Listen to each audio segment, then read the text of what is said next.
These are the best rock albums of 2024. I'm using the word rock as a broad term, as I will be covering a lot of genres. Some of these are borderline heavy metal, others are hard rock, others are progressive rock. I think the majority of the bands on the list are going to be from artists that were big in the 70s, 80s, and 90s, with a few exceptions, of course. So let me get started. I have 20 albums to talk about. Coming in number 20 is Sum 41 with Heaven X Hell. They are a pop punk band that became popular in the 2000s, but they were one of those bands that also leaned towards heavy metal. So with this album, they're releasing it as their final album, and it's a double album. It's only 55 minutes long, though. The title was inspired by the Black Sabbath album of the same name. The idea was to have the first side to be the heaven side with songs that are more pop punk, and the second side to be the hell side with songs that were more leaning towards heavy metal. The first side of the album had a few good songs such as Landmines, which was a happy song about relationships, and it was a single Dopamine, which was probably the best song on the album, another song about relationships. There were a few other songs that could be compared to bands like The Offspring or Blink-182. On the second side were some of the heavier songs. I felt some of them sounded like Linkin Park, such as the song I Don't Need Anyone. Overall, not too bad, just making number 20. Coming in number 19 is Blue Pills with Birthday. This is a Swedish female-fronted rock band. They formed in 2011. They play hard rock, blues, and psychedelic rock. I guess for me, they reminded me of Janis Joplin, but a little heavier, and also could be compared to the band Lucifer, but without all that occult imagery. Thought the album was pretty good. All the songs had a retro 60s psychedelic rock sound. There are other songs that reminded me of post-punk, such as the band Susie and the Banshees. Singers' style also reminds me of Amy Winehouse at times. Songs have funky bass lines and some psychedelic keyboards. Other songs were more hard rock. Other songs were more sultry ballads.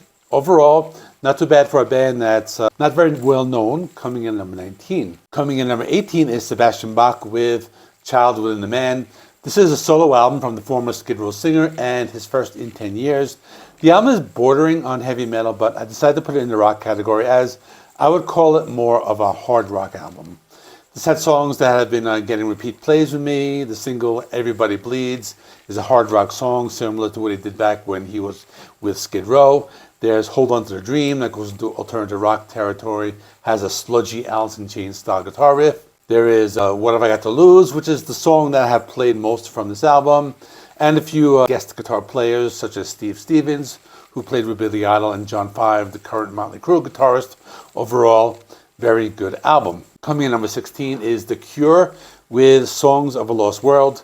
This is the long-awaited 14th album from the legendary goth/new wave/post-punk band The Cure. This is their first album in 16 years. I thought this album was very good, although it has been getting a lot of praise from longtime fans. I've been a passive fan over the years and most familiar with the singles from the 80s, and I'm a big fan of their album Disintegration. I guess this can be compared to Disintegration. There's a lot of long, gloomy, depressing songs. I noticed there's a lot of longer songs. This band likes to write songs that have these long instrumental parts in the beginning. So with many of the songs, like you don't hear Robert Smith sing until about halfway into the song. This one has a few good songs. We got the single Alone that kind of falls into that category I was just talking about. But the rest of the album, mostly laid back stuff, some upbeat songs here and there, but overall, very good album. Coming in at number 16 is 311 with Full Bloom. This was one of those bands that I used to listen to in the 90s, but then I had forgotten about them. But apparently, they've been consistently releasing albums over the years, and they have a pretty dedicated fan base. So for me, this was a surprise, as I found this sounded almost like I remember them. I know a lot of people have been saying that their sound has been consistent over the years, but I thought this album was a little lighter than some of the stuff from the 90s, which was what I was familiar with. But I guess they had the same type of rap rock mixed with reggae. Kind of hard to compare them to anyone else. They are a very unique band. The album consists of a lot of songs that have that reggae rock sound. They make you feel like you're sitting on the beach and relaxing. Other tracks are more upbeat and remind me of Red Hot Chili Peppers. Others are more alternative and along the lines of the band Weezer. Overall, solid album from a band that has been very consistent over the years. Coming in number 15 is the Smashing Pumpkins with Agori Mori May. This is an interesting album. I remember they announced it a few weeks ago before it was released. They didn't release any singles, so when it came out, I didn't know what to expect because the last few albums were not really that good, but this one was much better than the last few albums. Although I think I liked it more when it first came out. May have dropped a little bit for me, but still worthy of the top 20. The big thing with this album is the return of the guitar sound. I remember the first time I put on this album, I heard the first track, Eden. It had that guitar tone similar to the music from the 90s. And the other songs were also very good. You have Pentagrams, which is a little darker. Segomi with a grungy sound. Songs like Pentecost, which had more of a modern sound and more keyboard oriented. But overall, I think it's still very good and much better than their last few albums, worthy of making the top 20. And number 14 is Blue Oyster Cult with Ghost Stories. This was another interesting album. It was more of a compilation. Most of the tracks were written and recorded in the 70s and 80s. They used some new technology to remix them and make them sound more current. But the album is also very good and supposedly their last album. You have songs like Late Night Street Fight, which is very reminiscent of the early 70s period. There was Cherry, which had a 1950s rock and roll style. There was a single, So Supernatural, which had a darker sound, more reminiscent of the mid-70s sound, something like Don't Fear a Reaper.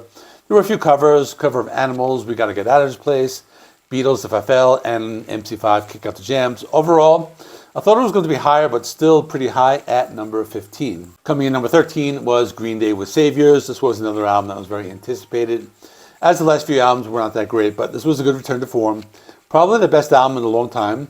The album basically had lots of songs that seem to draw from different periods. So, for example, the opening track, The American Dream is Killing Me, sounds like something that could have been on the American Idiot album. There's a song, Look Ma, No Brains, which was more of an upbeat punk rock song, similar to something that could have been on their album Dookie. There was a song, One Eyed Bastard, which was strangely reminiscent of a 2000s pop song by the artist Pink. Then there was a song, Dilemma, another Dookie type of song with some of those 90s slacker lyrics. Then there were other good deep cuts like the laid-back Susie Chapstick and many other good songs. Overall, definitely a good comeback for the band. Coming in number 12 is Jerry Cantrell with I Want Blood. This is another solo album from the Alice in Chains singer and guitarist. It was pretty good. I think this was a little closer to that typical Alice in Chains type of sound, as opposed to his previous album from 2021 called Brighton. Features other rock artists like Robert Trujillo, Duff McKagan, Greg Puciato. The opening track, Vilified, was a very Dirt album sounding with some dark and heavy sludgy guitar riffs. There was Afterglow, which had more of that mid-90s tripod album type of sound. Then the title track, which was darker and heavier, maybe a little reminiscent of something like Queens of the Stone Age or something like that.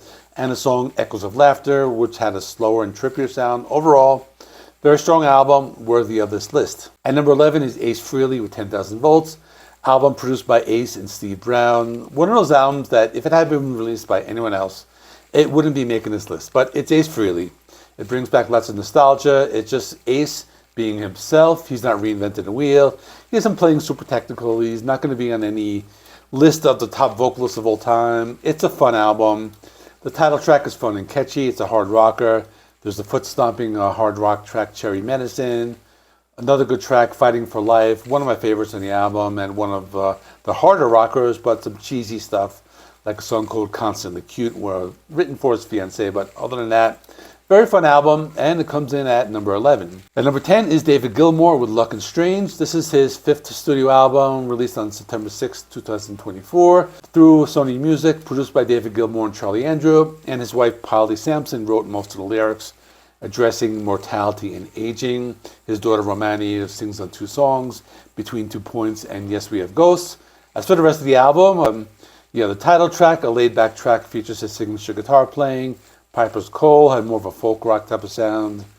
Dark and Velvet Nights had more of an upbeat, funky sound. And the album Closer, something reminiscent of Pink Floyd's Echoes. Overall, great album by the legendary guitar player. And number 9 is Freak Kitchen with Everyone Gets Bloody.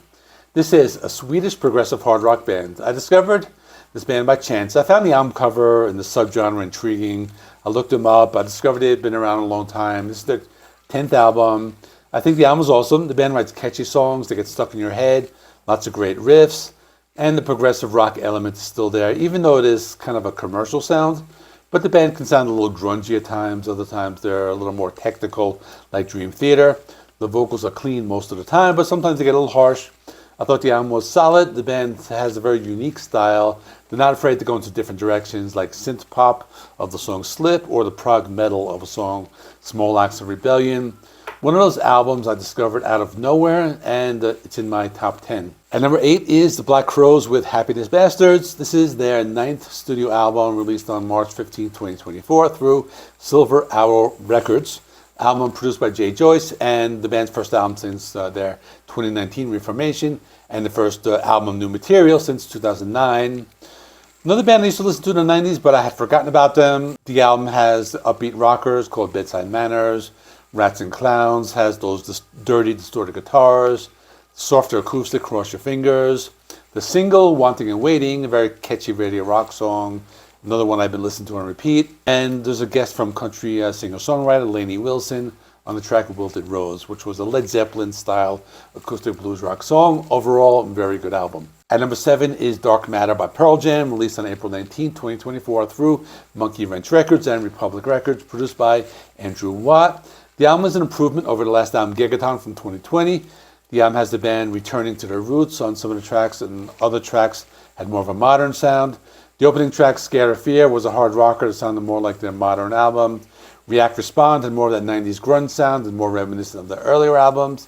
Then a few different sounding tracks, such as the song Wreckage, had more of a roots rock sound. There were singles, such as the hard rocking title track and the punk sounding Running. Overall, very good album, one of their best albums in a long time. Coming in number 6 is Equals One by Deep Purple. This is their 23rd studio album, released on July 20th, 2024 through ER Music, Edel AG. The first album with guitarist Simon McBride. He replaced Steve Morse in 2022. The band's 5th collaboration with Bob Ezrin, and he produced every Deep Purple album since 2013's Now What. This album is a great return to form. Many people have said it's their best since Perfect Strangers. Another album shows off this band still has it after all these years. Has the opening track called Show Me with a big and bright sound. The track Sharpshooter brings back some of that in-rock vibes. One of my favorite tracks was Portable Door. I felt this one was reminiscent of their Machine Head era. Other standout tracks are Picture of You and Lazy Sod, which have a classic Deep Purple sound. Overall, one of their best albums in a long time. Coming in number 5 is my dark horse album, the band Slope with Freak Dreams. This is one of those bands I just discovered by chance. I never heard them. I had a promo of it in my inbox, and there's something about that clay head on the blue cover that caught my attention, and this was back in January. I read the description, and I thought it might be something I liked. It was released on February 2nd, 2024 through Century Media Records. They are a German 5-piece band, and their second album, and basically they mix funk and metal. Something bands don't do much anymore. A band for people who love music of the 90s. It's like the Red Hot Chili Peppers, pre-Mother's Milk, but they have influences like Beastie Boys and Rage Against the Machine. So you got some rap, some heaviness. They have different types of songs that are more funky, songs that have more of a Red Hot Chili Peppers vibe. I discovered by chance, great album if you like what I just described. Coming in number 4 is Neil Morse with No Hill for a Climber. The sound features his new band called Neil Morse and the Residents. They formed in 24. It's a group of Nashville-based musicians. When I reviewed this, I posed the question, is it the best progressive rock album of 2024? And the answer is yes, I stand by it. And very impressive considering it came out just a few weeks ago. The album made a big impression on me upon first listen. The album opens with a 20-plus minute epic called Eternity in Your Eyes. Has lots of big progressive rock passages and parts that reminded me of the band Yes. There was a shorter song called Thief, which was more of a jazzier track. Another short song, prog rock standards, at 5.5 minutes called All the Rage, reminding me of some early Genesis and Styx. And another song called Ever Interceding, gave me some folk rock vibes. And another epic called No Hill for a Climber. That was close to 30 minutes long. Overall, my favorite progressive rock album this year, even though it came out not too long ago. Coming in number 3 is Collective Soul with Here to Eternity. This was a surprise for me because it was much better than I expected. This was released back in May, and they are another one of those 90s bands I used to listen to. I had forgotten about them until 2022. They released an album called Vibrating, which I listened to, I reviewed, but then I forgot about it. This one was really good. It had one song that was a heavier, grungy track called Mother's Love, very reminiscent of the 90s material. But the rest of the songs in the album were more laid back, more roots rock. A lot of them reminded me of Tom Petty. And they were all good tracks. Some of the standouts were the Beatles-esque Sister Mary. And then another one with a more post-punk vibe, Keep It on Track. And another more laid back grunge rocker, Bring on the Day. Overall, great album. Coming in number 2 is Lenny Kravitz with Blue Electric Light. This one came out back in May. Very different sounding album for him, or at least compared to his 90s stuff, which I was familiar with. This is more of a funky type of album with a lot of songs reminiscent of the artist Prince. The album has this album has my most listened to song on YouTube, music streaming, and that's It's Just Another Fine Day in This Universe of Love, which had different styles mixed into it, like funk, soul, a little psychedelic rock. TK421, a Star Wars themed song that kind of sounded like Earth, Wind, and Fire. Honey, a song that sounded like some disco from the 70s and reminded me of Saturday Night Fever. Human was an electronic funk song and had something I've been listening to a lot. And Stuck in the Middle, another one with a softer rhythm and like a blues vibe. Overall, not the kind of music I usually like, but it grew on me a lot, and I've been listening to it a lot over the last few months. And for that reason, I have it at number 2. But my number 1 is The Warning with Keep Me Fed. This was a surprise for me because they are a newer band, much different than most of the other artists on this list, which, as you saw, they were all like from the 80s and 90s. But this is a group of 3 young sisters from Mexico. They're in their 20s. They have a rock band. I guess call them alternative rock. They play something along the lines of a band like Paramore or something like that, maybe like Hailstorm. They write really good songs. This is one of my most played albums. You got songs Keep Me Fed, another great song, Sick. Then there's our other songs, More, Hell You Call a Dream, and one of my favorite songs, Automatic Sun. So just a great rock album. The entire album is solid. I instantly became a fan of this band. For that reason, it's my number 1 album. So that's all. I'm going to link both of my metal album videos right here. I'm going to put like there and there. The first one is 40 to 21. The other one is the top 20. So I'll put them there. Thanks for watching. Please give this video a like. It helps me with the YouTube algorithm. Please subscribe if you have not already. I do rock and metal reviews, rankings, and more. Thanks for watching. See you in the next one.